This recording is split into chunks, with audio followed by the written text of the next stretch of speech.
قرآن کریم تو پڑھایا گیا، لیکن قرآن کریم کو سمجھنے والی کتاب نہیں سمجھایا گیا۔ کون نہیں جانتا؟ اگر میں انگریزی نہیں جانتا تو اس سے کوئی فائدہ نہیں اٹھا سکتا۔ اگر کوئی پنجابی زبان یا فارسی زبان یا عربی زبان نہیں جانتا تو کیا عربی معاشرے کو قبول کر سکتا؟ نہیں کر سکتا۔ جو علم بھی ہم دنیاوی نقطہ نظر سے حاصل کرتے ہیں، جو کچھ بھی ہم آج کل پڑھتے ہیں، پڑھنے سے مراد ہرگز یہ نہیں ہے کہ آدمی جاہل ہے۔ حضور پاک صلی اللہ علیہ وسلم نے فرمایا اگر تمہیں چین میں علم ملے تو وہاں جاؤ، وہاں سے علم سیکھو۔ ہم لوگ چین جاتے ہیں اور نئے نئے ملکوں میں جاتے ہیں، ڈگریاں لیتے ہیں، پڑھتے ہیں، اس لیے کہ ہمیں آپ بتائیں کیا چیز حاصل کرنے کے لیے جاتے ہیں، کیوں پڑھتے ہیں؟ بتاؤ۔ روٹی کپڑوں کا وسیلہ بنانے کے لیے جاتے ہیں، پڑھتے ہیں۔ آج مسلمان کی زبوں حالی کا یہ حال ہے کہ ہر جگہ مفلس، خلاش، بے عزت موجود ہے۔ اس کو مار دے، کوئی آدمی برا کہے، اچھا کہے، اپنا غلام بنا لے، لیکن اس کو اگر چاہیے تو ایک ہی بات ہے کہ دولت چاہیے، آسائش و آرام چاہیے۔ کبھی ہم نے یہ نہیں سوچا کہ ہم جب اس دنیا میں نہیں تھے تو وہاں بھی کھانا کھاتے تھے، وہاں بھی پانی پیتے تھے، وہاں بھی جنت کے پھل کھاتے تھے۔ جب یہاں ہے تو ہم نہ کروٹ بدل سکتے تھے، نہ بیٹھ سکتے تھے۔ کیا ہم نے 9 مہینے اللہ کا دیا ہوا رزق نہیں کھایا؟ میں اپنے ماؤں، بہنوں اور اپنے بھائیوں سے پوچھتا ہوں، جب ہم اس دنیا میں داخل ہوئے ہم بیٹھ نہیں سکتے تھے، کروٹ نہیں لے سکتے تھے، بات نہیں کر سکتے تھے۔ جب ہم روتے تھے چھوٹے بچے تو ہم یہ نہیں بتاتے تھے ہمارے کان میں درد ہو رہا ہے، لیکن اماں کو پتہ چل جاتا تھا، اور اس کی راحت و آرام کا سامان بن جاتی تھی ماں۔ اس کے بعد مظاہرہ ہوا، آدمی بن کے سامنے آیا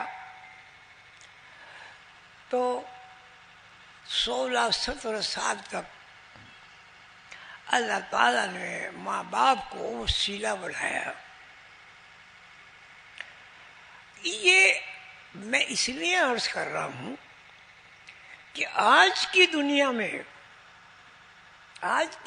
میں ماں کو اللہ تعالیٰ نے راحت و آرام کا ذریعہ بنایا، ماں کو اللہ تعالیٰ نے بچوں کے لیے دسترخوان بنایا۔ جب دنیا میں نمودار ہوئے پھر ماں کو ایسی غذا کا اہتمام بنایا کہ ہم نے 2.25 سال تک ماں کے وسیلے کی زندگی گزاری، اور اللہ تعالیٰ نے خود فرمایا کہ میں 70 ماؤں سے زیادہ اپنی مخلوق سے محبت کرتا ہوں۔ 70 ماؤں، یہاں ماں باپ بیٹھے ہوئے ہیں، ذرا اندازہ لگائیں، سب کی ماں ہیں، سب کی ماں کا اثار ہیں ہم سب لوگ۔ آپ بتائیں 70 ماں ہیں، 70 ماؤں کا مخلوق کے لیے انتظام و انسرام کرنا، کیا یہ بات سمجھ میں نہیں آتی کہ اللہ تعالیٰ یہ بات اس لیے فرما رہے ہیں کہ ہم نے اس وقت بھی غذا کھائی جب ہم کرش بھی نہیں بدل سکتے تھے. ہماری نشو و نما اس وقت بھی ہوئی جب ہم پیروں چلنے کے قابل ہوئے. بار بار گرتے تھے، اٹھتے تھے، پھر چلتے تھے، پھر گرتے تھے، پھر چلتے تھے. وہ بالآخر اس ورزش سے، ایکسرسائز سے جو بچے کو کسی نے نہیں سکھائی، ہم چلنے پھرنے والے ایک متحرک آدمی بن گئے. ذہن ماں کے پیٹ میں 9 مہینے تک موجود تھا. پیدائش کے بعد 3.5 مہینے تک بچہ سن نہیں سکتا تھا، اور 3 مہینے کے بعد بھی ماں تعلیق بنی، استاد بنی. بچے کو اس نے سکھایا، پڑھایا، لکھایا، اس کو بڑا کیا، اس کی شادی کی، اور سلسلہ پھر ایک بچی نے ماں کا روپ اختیار کر لیا، اور ایک مرد نے باپ کا روپ اختیار کر لیا، اور ان دونوں نے وہی کردار ادا کیا جو اللہ تعالیٰ نے ان کے دلوں میں ڈالا. اللہ تعالیٰ 70 ماؤں سے زیادہ محبت کرتا ہے. اللہ تعالیٰ نے ایک ماں کے دل میں محبت ڈالی. تو اگر اللہ تعالیٰ 9 ماہ تک ماں کے پیٹ سے مخلوق کو کھانا نہ دیتا تو کیا میرا، آپ کا، بادشاہ کا، غریب کا، فقیر کا، سائل کا، مسکین کا، یتیم کا وجود ظاہر ہو سکتا تھا؟ پھر اللہ تعالیٰ فرماتے ہیں میں 70 ماؤں سے زیادہ محبت کرتا ہوں. ایک ماں کی محبت کا نقشہ آپ کے سامنے، آپ کے تجربے میں. میرا تجربہ ہے، آپ کا سب کا تجربہ ہے. ماں اگر بچے سے دور ہو اور بچے کو بھوک لگے، دودھ پینا ہو، تو میرا مشاہدہ بھی ہے اور آپ سب کا مشاہدہ ہے کہ ماں کے کپڑے دودھ سے بھیگ جاتے ہیں. یہ کون سا جذبہ ہے؟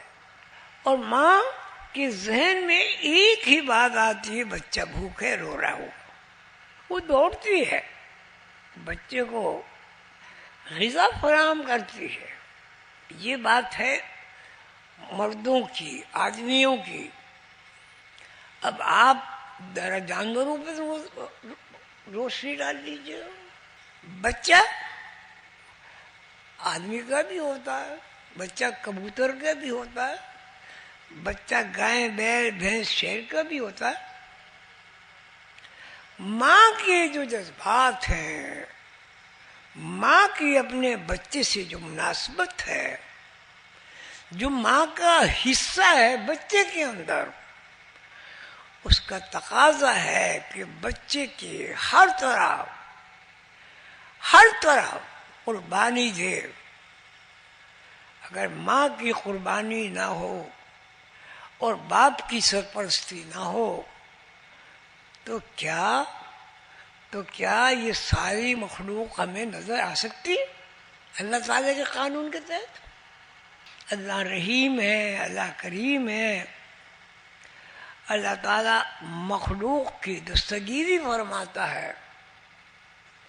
بھوک مٹانے کے لیے شماریات سے زیادہ زمین کے لیے حکم ہے کہ میری مخلوق کے لیے غذا فراہم کرے، اور مخلوق غذا فراہم کرتی ہے.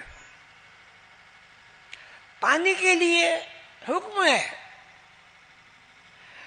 کہ مخلوق کی رزق کے لیے، مخلوق کی عمر بڑھانے کے لیے مخلوق کو اپنے پیروں پر کھڑا ہو کر اپنی زندگی گزارنے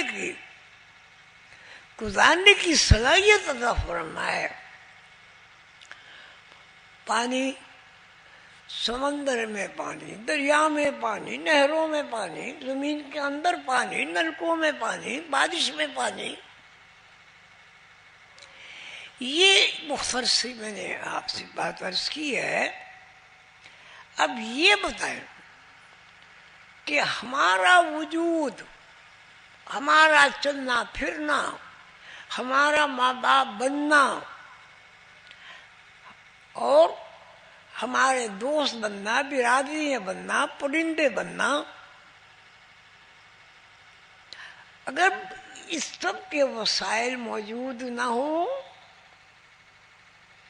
تو کیا مخلوقات میں سے کوئی مخلوق زمین پر نظر آئے گی؟ زور سے بتائیں، آئے گی؟ اللہ تعالیٰ فرماتے ہیں كنت كنزا مخفيا فأحببت أن أعرف فخلقت الخلائق. میں چھپا ہوا خزانہ تھا، میں نے چاہا میں پہچانا جاؤں. حدیث قدسی ہے، میں نے چاہا میں پہچانا جاؤں. كنت كنزا، میں خزانہ تھا، مخفیاً چھپا ہوا. كنت كنزا مخفيا فأحببت، نہایت محبت سے میں نے مخلوق کو پیدا کیا تاکہ میں پہچانا جاؤں.